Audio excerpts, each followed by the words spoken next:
A wise person knows that the dog who barks the loudest is usually the one who's most afraid. The dog in our lesson today definitely has a loud bark, and thanks to millions of weak, scared, unremarkable men, he now has the bite to back it. A surefire way you can tell if a man is an alpha or not is if he tells you he's one. Sorta like someone self-proclaiming themselves as a genius. Our lesson for today is just that sort of man.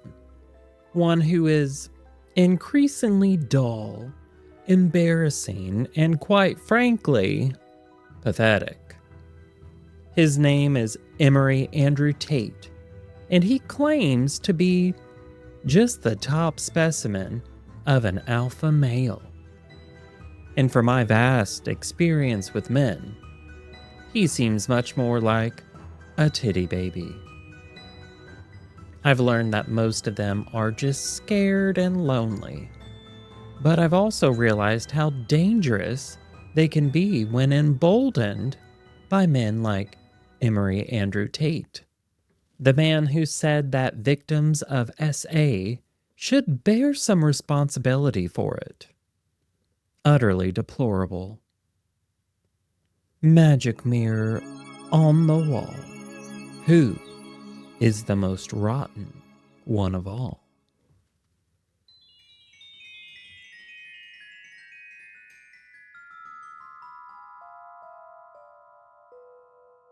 Hi, hello, and howdy, my darlings, and welcome to Rotten to the Core.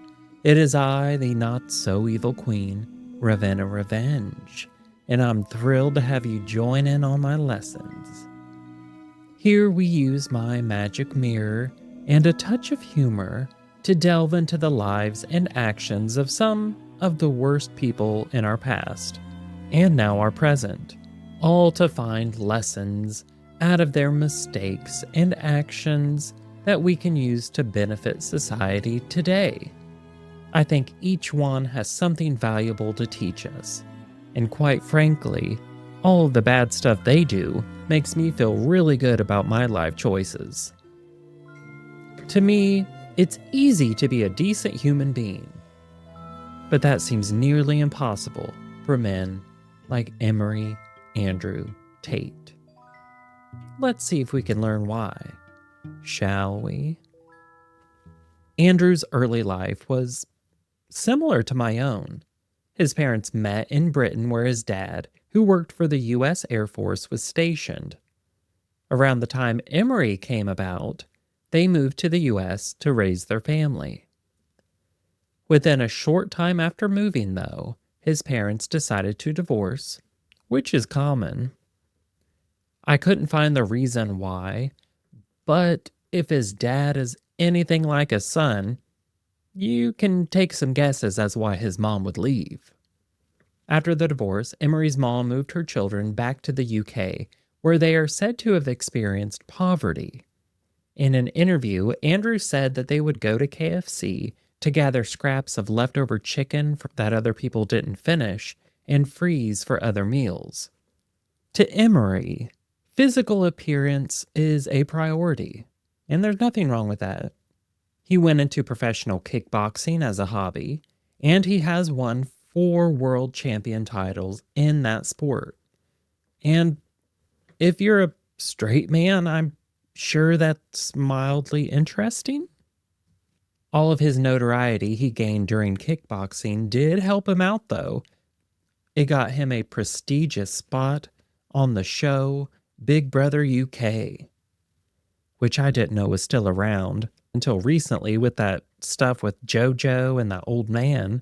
Who knew? Emory only lasted about 6 days on the show before being kicked off due to his actions outside the house. What might those actions be, you say? A video was released of him hitting a woman with a belt. He also choked, slapped, and verbally degraded her. Andrew claims that the video has been edited and was a total lie trying to make him look bad. Which, honey, you don't need any help in that. Just look in any reflective surface, and I promise you, it'll be bad.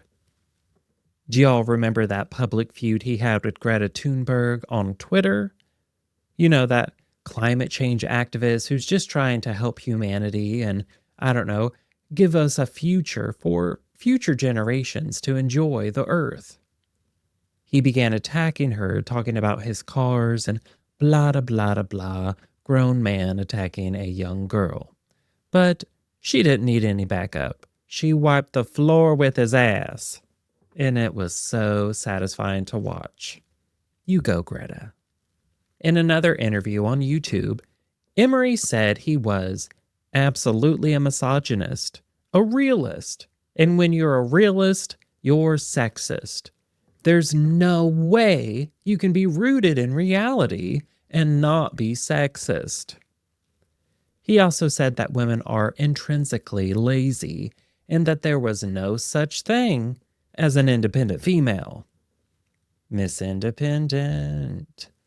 Dun dun dun dun dun. Don't want to get sued. Let's pause right there and gather ourselves for a second.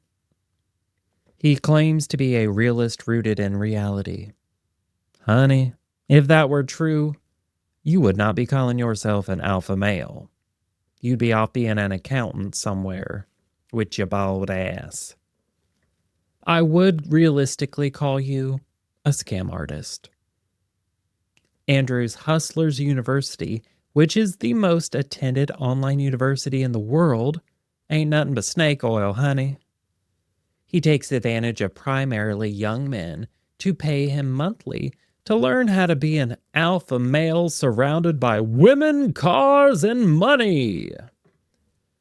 Right there shows Emory's depth of emotional maturity. His thought patterns, dreams, and desires are that of a teenage boy. I did try to discover more about his relationship with his mom. I want to know if he saw her as weak because she might have had to work to support herself and her children. They were in poverty growing up, so I assume she must have been away working at least a good part of the time. Andrew Tate's Hustlers University preys upon young boys as young as 13 to join in on his scheme. His students join his program for around $50 a month, and they are told to share all of his horrendous videos, all with links back to Hustlers University.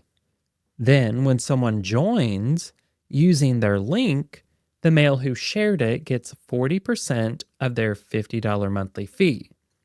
The pattern continues to repeat itself until now. The student count is over 110,000. I'll say that again. That's over 110,000 men paying to share toxic masculinity, anti-women, and anti-LGBTQIA+, pro-violence media on all social media platforms constantly. You know, all those faceless troll accounts on Facebook that you see, no profile picture, only a few friends. A lot of those are men a part of Hustlers University. And if you think Hustlers University is an absurd name, it was worse before. He offered Andrew's PhD degree, which stood for Pimp and Hose Degree. No, I'm not joking. That's really what it was called, and men paid out the wazoo to achieve it. God bless.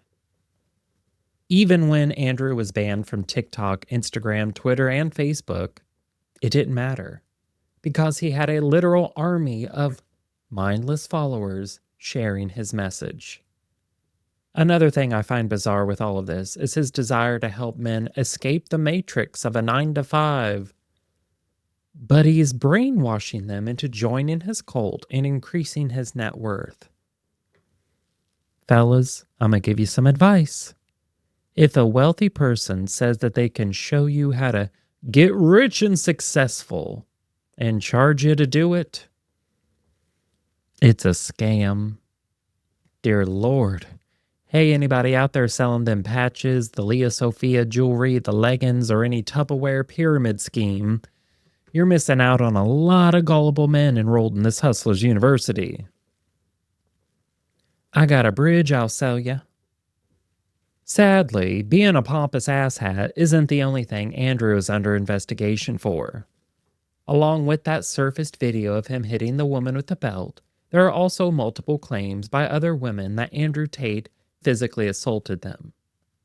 In an interview after his arrest, Andrew called some of the women dumb hoes and said that they were too ugly to SA. He uses the R word. Too ugly. Dear universe, please give me a fraction of the confidence of a basic ass straight male. Looking like Gollum on steroids, but still believes he is God's gift to women. Make it make sense. The scam university isn't his only source of income, though. Oh no. He had his sights set on much more. Andrew likes to find young ladies, preferably 18 to 19 years old, and groom them into being his idea of a woman. He often finds young women who are pretty, poor, and desperate for work. He starts them off as his girlfriend, and they eventually start working for his adult webcam company.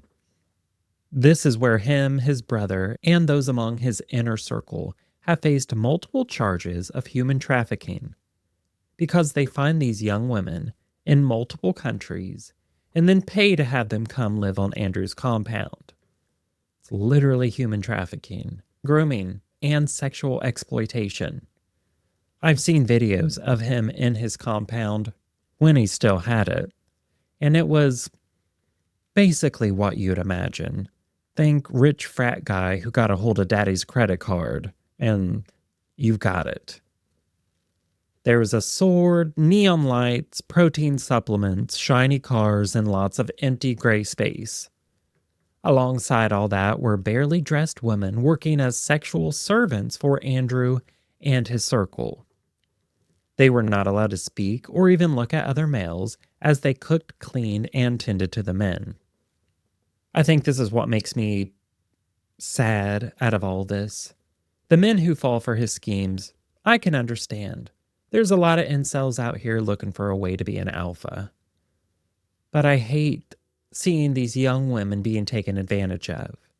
They are worth so much more than submitting to and serving these men. And I hate that. I'm not victim blaming.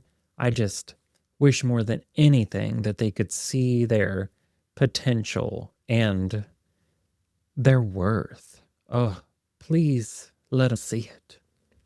If the world were as Andrew Tate wants it to be, we would never have had Betty White, Dolly Parton, or Greta Thunberg. Can you imagine such a barren wasteland that would be? Andrew was eventually arrested in 2024 for sex and human trafficking. He is now released and is living in the United States due to the current fascist regime of Donald Trump. After all, who's more pathetic than a MAGA? And Andrew Tate is, I'm sure, going to be another tool to spread the hateful, dangerous rhetoric of the wannabe orange dictator. Always remember, an alpha never has to tell someone what they are. And I will say, if you have not listened to my incel episode, the description based on what they say suits Emory Andrew Tate to a T. Balding, weak, unpronounced chin and jawbone, hollow eyes, and an unfounded belief that they are superior to anyone.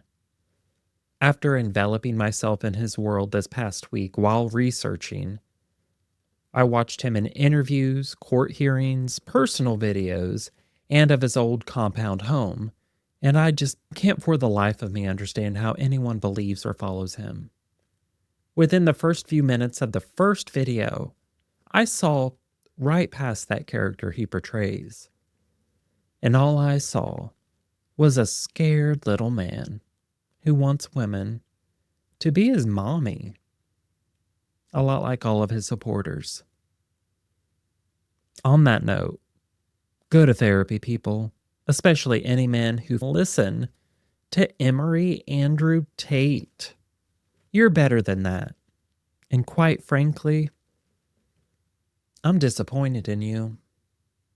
Oh, and Emory, I've seen the photos online, and I have a sword too, but mine's bigger. I see that fear inside you, honey, and it brings me peace. As I said at the beginning of our lesson, it's the dog who barks the loudest that's most afraid. So, sit, boy, heal. Now let's cleanse ourselves of this messy energy and let's go out and spread some hope. What doesn't serve me has to go. I only keep what will help me grow.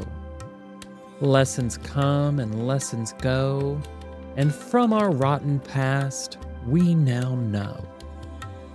To all darkness, say this queen, you have no power here. So be it.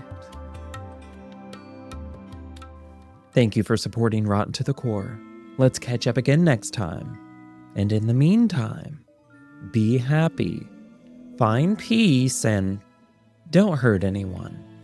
I'd love to hear what you thought about today's episode on Emory Andrew Tate and what lessons you learned on any one of my socials. If you enjoy Rotten to the Core, please follow me on Instagram or join me on Patreon. Both of those are at It's Rotten to the Core.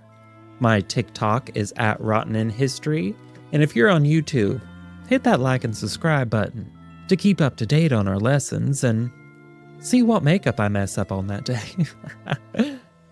I will be continuing with new ventures here on Rotten to help create a space for anyone who needs to come and blow off some steam and just not feel sad for a little while. We'll be doing some get ready with me's.